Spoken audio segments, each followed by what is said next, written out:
네, 올해 담아갈 수 있는 유망주들 또 어떤 것들이 있는지 자세하게 짚어드리는 시간입니다. 오늘 이 시간은 하나금융투자 중소형주 파트의 김두현 연구위원과 함께합니다. 안녕하세요. 네, 안녕하세요. 네, 먼저 코스닥 현황 어떻게 보시고 앞으로의 지수의 전망은 어떻게 보고 계신지 궁금하거든요. 사실 이제 저희는 이제 지수 관련해서는 좀 당분간은 좀 박스권으로 유지될 거라고 보고 있고요.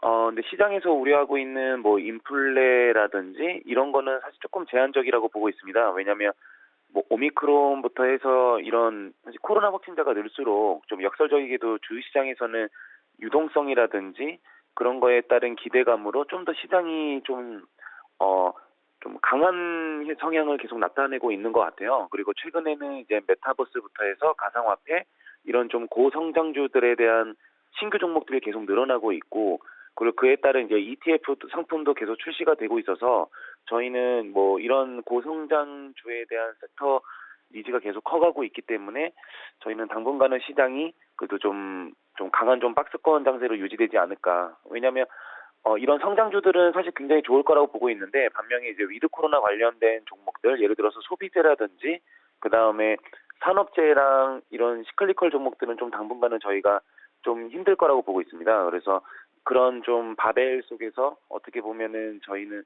좀 박스권 장세가 당분간 유지되지 않을까라고 생각하고 있습니다. 네, 코스닥 같은 경우에는 박스권 장세를 예상을 해주셨지만 그래도 특징적인 종목들은 있기 마련입니다. 오늘 또 특징적인 종목으로 파수를 준비를 하셨습니다. 오늘 마침 또 재택근무 쪽에 대한 관심이 부각되면서 보안주들이 일제히 오름세를 나타내고 있습니다. 앞서서 재택근무뿐만 아니라 메타버스와 관련해서도 우리가 관심을 가져야 한다라고 도움 말씀을 들어봤는데 먼저 파수 어떤 기업인가요? 파수 같은 경우에는 이제 국내 데이터 보안 쪽 관련해서는 1위 업체고요. 이 회사 같은 경우에는 이제 과거에 이제 삼성 SDS 사내벤처로 시작을 했었고, 이제 2000년도 6월 달에 독립법인으로 설립된 보안 소프트웨어 업체입니다. 그래서 쉬운 표현으로 저희가 회사에 있는 뭐 문서 암호라든지 그다음에 서버 보안 뭐 이런 쪽으로 그 가장 이제 국내에서 좀 시장 MS가 가장 넓은 업체라고 보시면 되고요. 매출 비중으로 했을 때 앞에 말씀드렸던 이런 뭐 데이터 보안이나 문서 식별 관련해서가 뭐 전체 한 60% 정도 하고 있고, 그다음에 이제 모바일 쪽 관련한 어플리케이션 보안이 한 15%에서 20% 정도로 영위하고 있는 업체라고 보시면 될 것 같습니다. 네, 그리고 이달 초에 개인 데이터를 또 수집 분석해서 서비스 제공하는 금융부다 마이데이터 시범 사업에 막이 네, 올랐는데 네, 이쪽에 또 맞습니다. 수혜를 입는다고 들었거든요. 자세하게 좀 이야기를 더 들어볼까요? 그러니까 저희도 이제 예. 파수의 이제 향후 성장 동력이 지금 말씀하셨던 그 마이데이터 사업 쪽 관련된 보안이라고 보고 있고요. 이 부분은 이제 저희가 표현하기에는 이제 데이터 비식별 솔루션 사업이라고 얘기하고 있습니다. 그러니까 올해 1월 달에 이제 데이터 3법이 개정이 되면서 그 비식별화라고 하면 어떻게 보면 이제 개인들의 각각의 정보들을 이제 익명으로서 가명화된 데이터를 이제 상업적으로 이용한다라는 거거든요. 그래서 이런 부분들이 2015년도에 개발이 완료가 됐고 16년부터 사실은 파수는 계속 진행을 하고 있었어요. 그래서 국내에 있는 보안 업체들 중에 가장 지금 마이데이터 이런 비식별화 보안 쪽에서는 가장 두각을 나타내고 있는 업체고, 그래서 저희는 이제 뭐 실질적으로 이 회사가 이런 마이데이터 쪽 보안이 작년부터 매출이 났었습니다. 그래서 2020년도 9억 원, 그 다음에 이제 올해 28억, 내년도에 57억 원 수준으로 계속 성장을 할 거라고 보고 있고, 지금 저희가 이제 추정을 했을 때는 현재 있는 고객사 기준으로 추정을 한 건데, 마이데이터 사업자들은 금융권이 아닌 비금융권에서도 굉장히 많이 확대될 거라고 보고 있어요. 그래서 파수 같은 경우에는 이제 신규 고객사 창출에 따른 마이데이터 이런 비식별화 매출이 저희가 이제 예상했던 것보다는 좀 더 가파르게 상승할 거라고 보고 있습니다. 네. 이 밖에도 실적 성장을 이끌 수 있는 다른 요인들로는 또 어떤 것들이 있겠습니까? 이제 아무래도 이제 코로나19가 조금 좀 유감스럽게 좀 장기화가 되면서 아무래도 아까 말씀하셨던 뭐 재택근무라든지 이런 비대면 서비스 확대에 따른 데이터 보안 신규 고객사들이 계속 확대가 되고 있어요. 그래서 이 부분은 이제 본업 자체가 성장되는 요인이라고 보고 있고요. 보안 업체들의 특성상 이런 관련된 매출이 늘어남에 따른 유지보수 매출이 사실 그게 항상 좀 이끌어지기 마련입니다. 그래서 작년부터 이어졌던 이런 뭐 신규 고객사들에 따른 유지 보수가 올해 하반기부터 계속 나타나고 있고요. 그 다음에 이제 올해 2분기부터 이제 글로벌 미국 지사향으로 이제 DRM이라고 하는 저 아까 설명드렸던 데이터 보안 쪽 매출이 인식이 되기 시작했습니다. 그래서 글로벌 기업 향으로 나가는 보안 매출도 발생했다라고 보시면 되고요.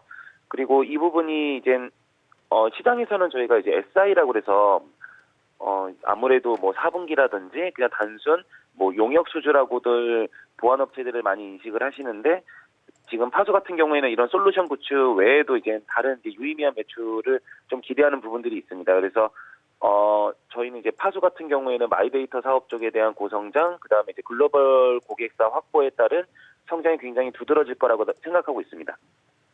네, 파수에 대해서 유망 기업으로 도움 말씀을 들어봤습니다. 또 하나의 기업으로 청담 러닝을 준비를 하셨습니다. 청담 러닝 같은 경우에는 또 12월 1일에 CMS 에듀 흡수 합병을 하면서 그날은 또 급등을 하다가 약간은 조정을 받고 오늘은 또 CMS 에듀도 그렇고 좀 올라오고 있습니다. 청담 러닝 어떤 점을 높게 평가를 하시는지 자세하게 들어볼까요? 향후에 사실 융복합 교육에 대한 니즈가 굉장히 커갈 거라고 보고 있어요. 그래서 상장사들 중에서도 뭐 청담러닝뿐만이 아니라 다른 많은 업체들도 그런 커리큘럼 통합에 따른 니즈가 굉장히 크다고 보고 있습니다. 그래서 청담러닝 같은 경우에는 이제 자회사 CMS 에듀가 쉬운 표현으로 청담러닝은 영어, 그다음에 CMS 에듀는 수학. 그래서 영어와 수학을 함께하는 융복합 커리큘럼을 뭐 이제 출시한다라고 보시면 되고요. 아무래도 이제 개인 투자자분들께서는 이런 합병 이벤트가 나왔을 때 어떻게 대응해야 되는지 이게 어떤 의미가 있는지에 따라서 조금 어려워하시는 것 같아요. 그래서 좀 말씀드리려고 하는데 지금 이제 청담러닝하고 CMS 에듀하고 이제 합병이 되면서 이제 소멸법인은 CMS 에듀가 되고 이제 향후에 이제 종속법인은 이제 청담러닝이 될 겁니다. 그래서 종속법인 같은 경우에는 내년에 사명을 이제 크레버스라고 변경이 되게 되고요. 신주 발행까지 감안했을 때 지금 현재 주가 기준으로 했을 때는 한 3,400억 정도 예상 시가총액을 보시면 될 것 같아요. 그래서 저희가 이제 증권가에서 예상하는 그런 뭐 내년 실적이라든지 이런 거 감안했을 때 현재 10배 국면 정도라고 보시면 되고요. 두 회사가 합병한 이유는 앞서 설명드린 것처럼 이제 융복합 커리큘럼 그리고 청담러닝이 향후에 계속 좀 드라이빙을 걸고 있는 온라인 교육 플랫폼에 대한 커리큘럼 확대 때문이라고 보시면 됩니다. 그래서 저는 이런 합병 이벤트는 굉장히 좀 긍정적인 소식이다라고 생각하고 있습니다. 네, 그렇군요. 그렇다면 구체적으로 실적 전망도 좀 들어보도록 할까요? 네, 일단은 저희가 사실 합병하고 나서 신규 컨텐츠라든지 이런 부분들이 어느 시점에 어떻게 반영될지는 사실 저희가 예상하기는 힘듭니다. 그래서 어떻게 보면은 좀 회사 측 가이던스에 기반해서 말씀을 드릴 수밖에 없는데요. 내년도 실적 같은 경우에는 이제 매출액 2,600억, 그러니까 올해 대비해서 한 25% 정도 성장할 거라고 보고 있고, 영업이익은 한 450억 정도로 올해 대비해서 35, 6% 정도 성장할 거라고 보고 있습니다. 이렇게 좀 성장을 예상하는 이유는 일단 첫 번째로는 이제 CMS 에듀 흡수 합병을 동안 저희가 크로스 마케팅이라고 말씀을 드리는데 이게 어떤 거냐면 청담러닝의 학생 수가 4만 명이고 CMS 에듀 학생들이 4만 명이에요. 근데 이 양측에 있는 4만 명이 서로의 커리큘럼을 사실 등록하는 이게 없거든요. 그러니까 영어를 듣는 분들은 이제 영어만 듣고 이제 수학을 듣는 학생들은 이제 수학만 듣는다는 거죠. 그래서 이런 학생들이 이제 수학을 듣는 학생들이 영어도 듣게, 영어를 듣는 학생들이 수학도 들을 수 있게 이런 좀 관련된 인바운드 마케팅을 좀 공격적으로 할 예정이다라고 보시면 되고, 그 다음에 이제 청담러닝을 제가 계속 말씀드렸던 거는 이제 에듀테크 기업이고 그거에 대한 거는 이제 메타버스 교육 플랫폼인 바운시가 런칭을 합니다라는 거거든요.